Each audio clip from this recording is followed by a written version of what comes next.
இந்த படத்துல இந்த படம் அவங்களே கொடுத்துட்டாங்க. அது கொடுத்ததுல ஒன்று சொல்லியிருக்காங்க. எது அப்படின்னு சொன்னா டிஇயும் எது இணையா இருக்குன்னு பாருங்க. டிஇ பேரலல் போடுறது எது இதானே? DE parallel AC. DE parallel AC வேற எது இணையா இருக்குன்னு பார்க்கணும். ஒரே மாதிரி போடுங்க. இதுவும் இதுவும் ஒரே மாதிரி இருக்கு. சொல்லுங்க. DC parallel AB. அவங்களே கொடுத்துட்டாங்க. டிசி பேரலல் ஏபி அப்படின்னு கொடுத்துட்டு எனில் நிரூபிக்க சொல்லதான் சைடுல எழுதிக்கிறேன். BE by EC equal to BC by CE என நிரூபிக்க. இதுதான் நம்ம நிரூபிக்க போறோம். ஓகேவா? இப்போ பேரலல்னு ஒரு வார்த்தை வந்துச்சுன்னா அந்த தேற்றம் பேரு அடிப்படை விகித சம தேற்றம். வாய் திறக்க மாட்டீங்களா மேடம்? அந்த தேற்றத்தின் படி தான் இப்ப பார்க்க போறோம்.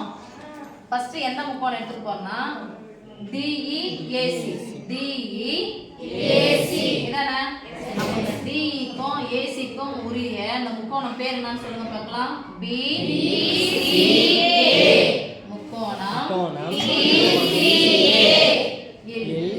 முக்கோணம் BCA இல் இங்க பாருங்க எந்த புள்ளி பிரிக்குது? D பிரிக்குது. இங்க என்ன பிரிக்குது? E. அப்ப பிரிக்கிறத வச்சு இந்த பக்கத்தை அடிப்படை விகிதமா பிரிங்க. BE by EC. BE by EC equal to D மையமா சொல்லுங்க. BD by DA. BD by DA சமன்பாடு 1. இத நிரூபிக்க வேண்டியது அப்படியே இருக்கும். இப்போ அடுத்தது DCAP.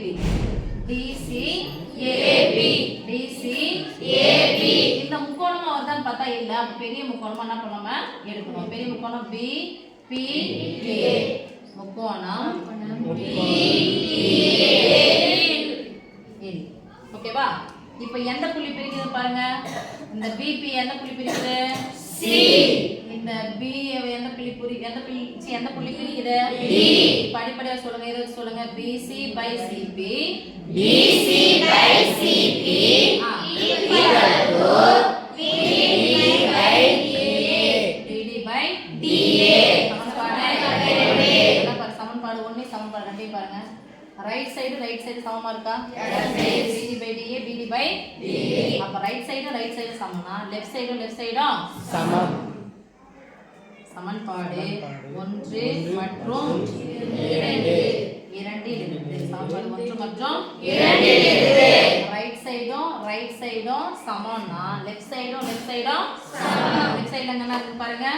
BE by EC equal to left சைடுல என்ன இருக்கு? BC by CP. அதான் நிரூபிக்க சொல்லிக்கிறாங்க. Yes please. Hence